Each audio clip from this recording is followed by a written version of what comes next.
Halo semua, ketemu lagi dengan Qudafha. Di video kali ini, kita akan melanjutkan pembahasan tentang gerund. Kita akan membahas Gerund and Infinitive secara detail dan lengkap. Dan tentu saja dengan cara yang paling mudah untuk dipahami. Kita langsung saja. Gerund and Infinitive have so many functions. Gerund dan Infinitive punya begitu banyak fungsi. Mulai dari after a prepositions, after a certain adjective, starting a sentence, the object of a sentence, showing purpose, after certain verbs, as a complements, or after modals. But from those functions, gerund and infinitive share some comments, such as gerund and infinitive can starting sentences, or they can rise after a certain verb. Let's take some examples. Now we have two infinitive. Two infinitives is an infinitive plus two, like to eat, to find, to play, to pay, to have, and etc. Then we have bare infinitive or zero infinitive or infinitive without two. Bedanya hanya dengan menghilangkan to dan meninggalkan kata dasarnya. So eat without to, play, try, have, and so on. Next we have gerund. Gerund is the adding of ing to the base form. Untuk membentuk gerund kita tinggal menambahkan ing kepada kata dasar. Eat menjadi eating, play menjadi playing, have menjadi having. Bagi yang masih bingung dengan gerund, bisa mengklik video di atas.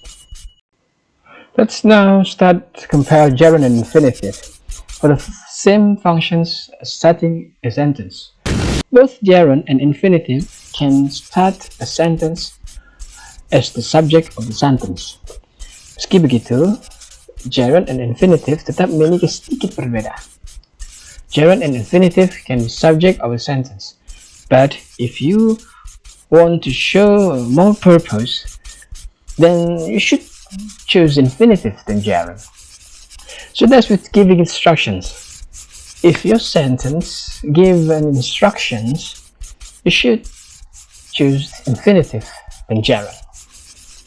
So if a verb is the subject, it must be the gerund. Remember. Now the question is, bisakah infinitive menjadi subjek kalimat? Of course. Tapi kalimatnya haruslah lebih ke arah abstrak atau poetic. For examples, to be or not to be, like the famous Hamlet said. Bisa untuk cara lain? Tentu bisa. Misalnya untuk menyatakan goals atau achievement. To become a doctor had always been her dream. Or to show achievement, or in order to. For examples, to win the fight, you need to practice a lot. But you need a commas to separate the sentence.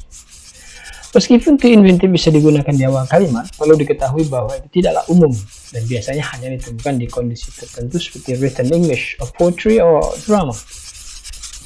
Well, remember, if you want the verb to be the subject, then use gerund. An infinitive can be a subject if it has a special feelings or comments. Now, let's see the second in common.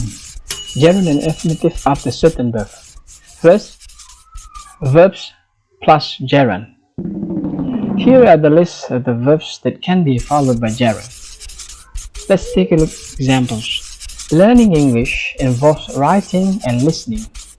you can see the gerund writing comes after the verbs involves.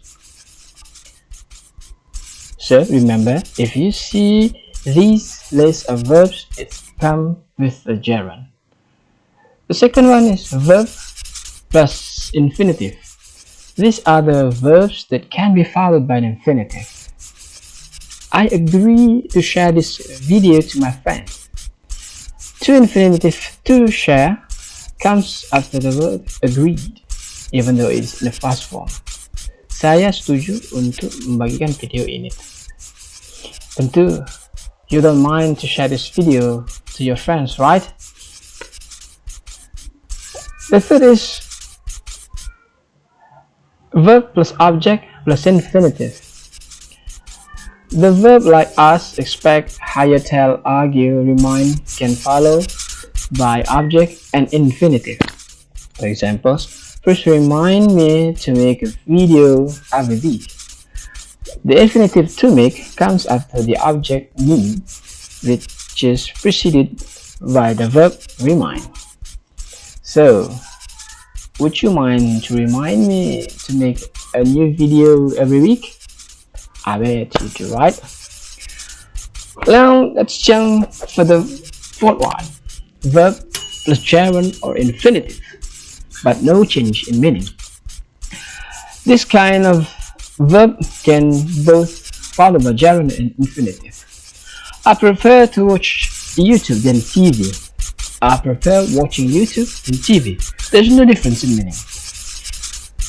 The gangsters start to shoot each other. The gangster starting shooting each other.